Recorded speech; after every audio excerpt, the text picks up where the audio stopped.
Domingo, 24 de novembro. Exclusivo, Fantástico começa com os áudios da investigação de uma trama golpista revelada esta semana. Tem que debater o que vai ser feito. Força aqui de preto. Mensagens trocadas entre militares de alta patente que planejavam tomar o poder no país depois das eleições de 2022. Vamos nessa, tô pronto. Força. Segundo a Polícia Federal, uma conspiração para matar o presidente Lula, o vice Geraldo Alckmin e o ministro do STF, Alexandre de Moraes. Neste corredor ficava o gabinete da Secretaria-Geral da Presidência da República dentro do Palácio do Planalto. Segundo a Polícia Federal, no fim de 2022, conspiradores prepararam neste gabinete uma investida contra a democracia brasileira. Mário Fernandes, general da reserva e número 2 da Secretaria-Geral da Presidência, usou a impressora do gabinete. E o que surgiu, revela a investigação, foi uma trama de morte para dar um golpe de Estado. O plano, punhal verde e amarelo. Qualquer solução, Caveira, tu sabe que ela não vai acontecer sem quebrar ovos, né? Sem quebrar cristais. A investigação afirma que foi Mário Fernandes quem elaborou o documento. Levou no mesmo dia uma cópia até o Palácio da Alvorada, onde estava o então presidente Bolsonaro. A data, 9 de novembro de 2022, 10 dias depois do segundo turno da eleição, vencida por Lula. O plano previa estratégias militares, o uso de coletes à prova de bala e o tipo e a quantidade de armas necessárias para ação contra autoridades que só se movimentam com carro blindado e segurança policial. Como uma metralhadora assim que dispara 800 tiros por minuto. Um lança-granada com 4 granadas que atinge alvos a 400 metros de distância. E um lança-rojão que consegue parar até um tanque de guerra. O planejamento cita 3 alvos de assassinato com codinomes: Jeca, Joca e Juca. Para a PF, Jeca é o presidente da República Luiz Inácio Lula da Silva. Joca, o vice-presidente Geraldo Alckmin. A polícia ainda não sabe quem é Juca. O ministro do Supremo Tribunal Federal, Alexandre de Moraes, não tem apelido do documento, nem é citado nominalmente. Mas os investigadores afirmam que ele era o principal alvo. O ministro poderia ter sido vítima de sequestro, prisão arbitrária e até assassinato, segundo a PF. Além do general da reserva, Mário Fernandes, a PF diz que o planejamento também teve envolvimento direto de outros militares de alta patente. O Fantástico teve acesso a 55 áudios da investigação, todos exclusivos.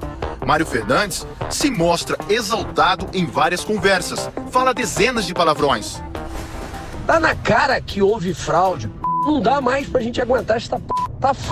Nesse áudio de 4 de novembro de 2022, ele alega sem provas que houve fraude na eleição. Pessoas próximas a Mário Fernandes e oficiais do Exército responderam assim. Tô pedindo a Deus para que o presidente tome uma ação enérgica e vamos sim pro Vale Tudo. Eu tô pronto a morrer por isso. O presidente ele tem que fazer uma reunião petit comitê. Esse pessoal acima da linha da ética não pode estar nessa reunião. Tem que ser a rataria. Tem que debater o que vai ser feito.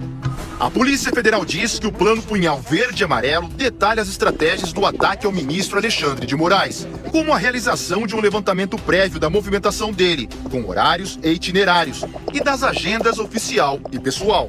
O plano também estipula a demanda, a quantidade de pessoas necessárias para o atentado. No mínimo, 2 equipes com 2 homens cada, e outras 2 com 1 homem. E um telefone descartável para cada uma dessas 6 pessoas. Segundo a Polícia Federal, um dos 6 responsáveis pela execução do plano é o tenente-coronel Rafael Martins de Oliveira, integrante dos Kids Pretos, um grupo de operações especiais do Exército.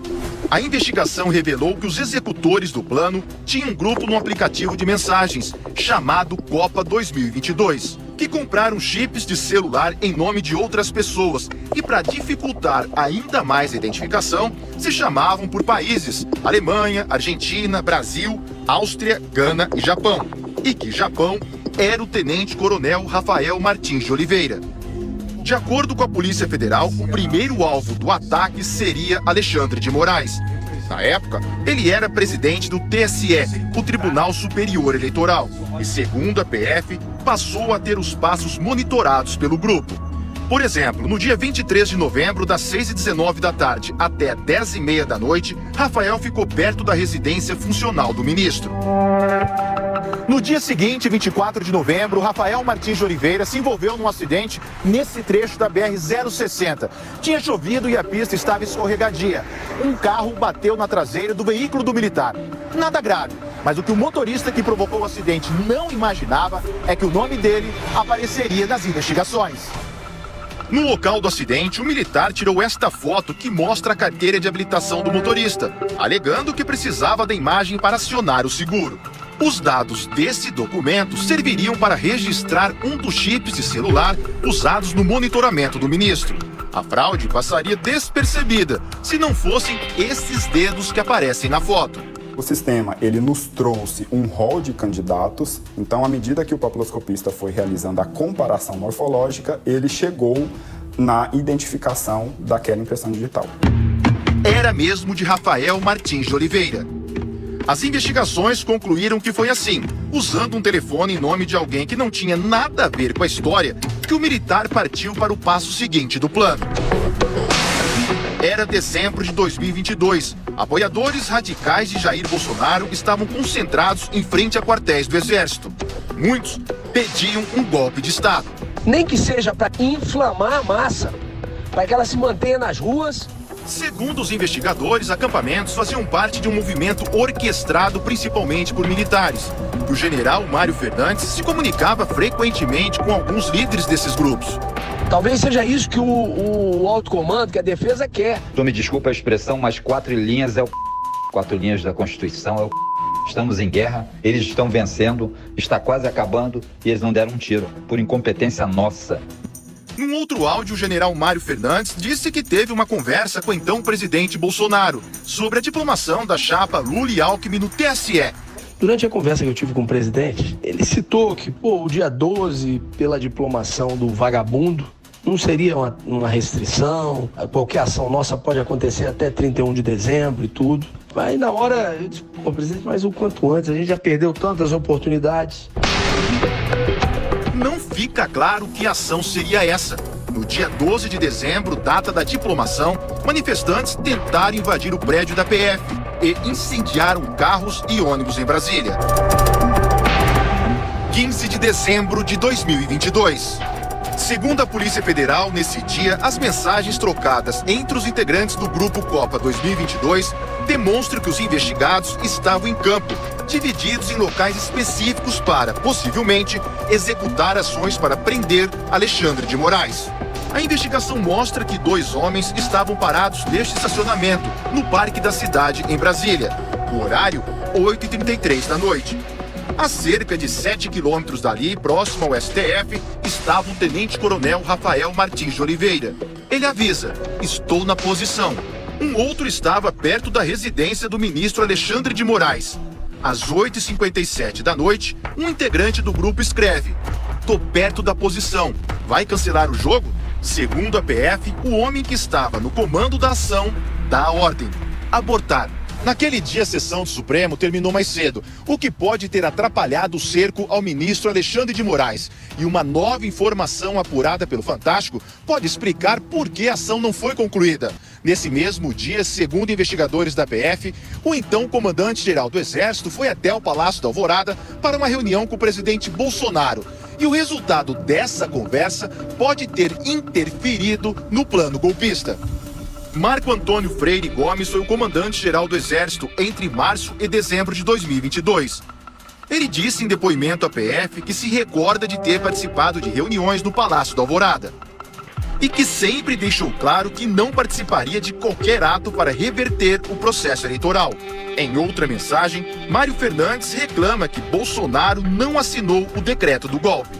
Cara, o presidente tem que decidir e assinar essa merda. Vai esperar virar uma Venezuela pra virar um jogo, cara? Democrata é o...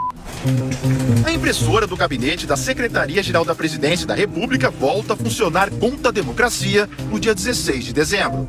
Segundo as investigações, o general Mário Fernandes imprimiu esta minuta num papel timbrado da presidência, com um carimbo secreto, bem grande estampado.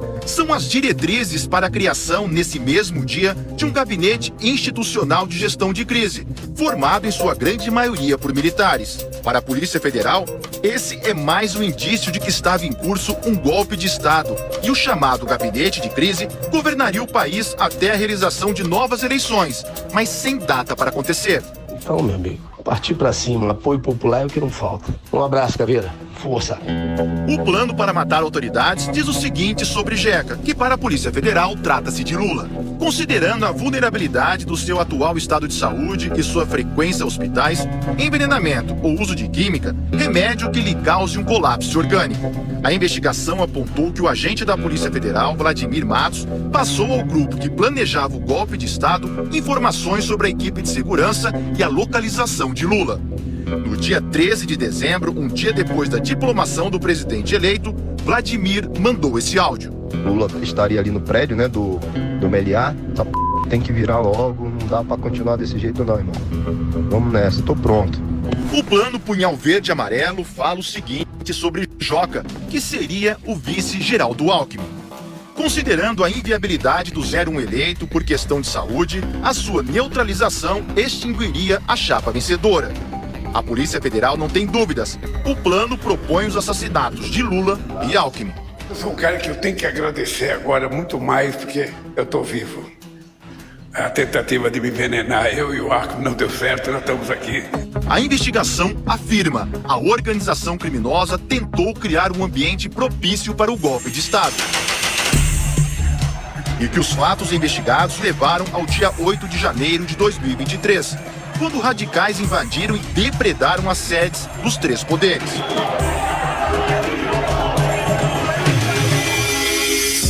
Na terça-feira passada, 5 pessoas foram presas por determinação do ministro Alexandre de Moraes. Entre elas, o general Mário Fernandes, o tenente-coronel Rafael Martins de Oliveira e o policial federal Vladimir Matos Soares. Na quinta-feira, a Polícia Federal encerrou a investigação sobre a tentativa criminosa de manter Jair Bolsonaro no poder. 37 pessoas foram indiciadas, e nessa lista também constam os nomes de Mário, Rafael e Vladimir. O indiciamento também incluiu o general Braga Neto, candidato derrotado à vice-presidência na chapa de Bolsonaro, e o tenente-coronel Mauro Cid, ex-ajudante de ordens da presidência. Uma das acusações, participação deles numa reunião em 12 de novembro de 2022, na casa de Braga Neto. Segundo a PF, o assunto foi o plano Punhal Verde e Amarelo. A defesa de Braga Neto repudiou o que chamou de indevida difusão de informações relativas a inquéritos. Ainda na quinta-feira, Mauro Cid prestou um novo depoimento ao STF. O ministro Alexandre de Moraes confirmou a validade do acordo de colaboração premiada de Mauro Cid, firmado em setembro do ano passado, e considerou que ele esclareceu as omissões e contradições apontadas pela Polícia Federal. A defesa disse que o ex-ajudante de ordens continua em liberdade sob a condição de não sair de Brasília. O ex-presidente Jair Bolsonaro também foi indiciado pelos crimes de abolição violenta do Estado Democrático de Direito, golpe de Estado e organização criminosa. Durante a semana, ele reproduziu trechos de uma entrevista que deu ao site Metrópolis. Disse: o ministro Alexandre de Moraes conduz todo o inquérito, ajusta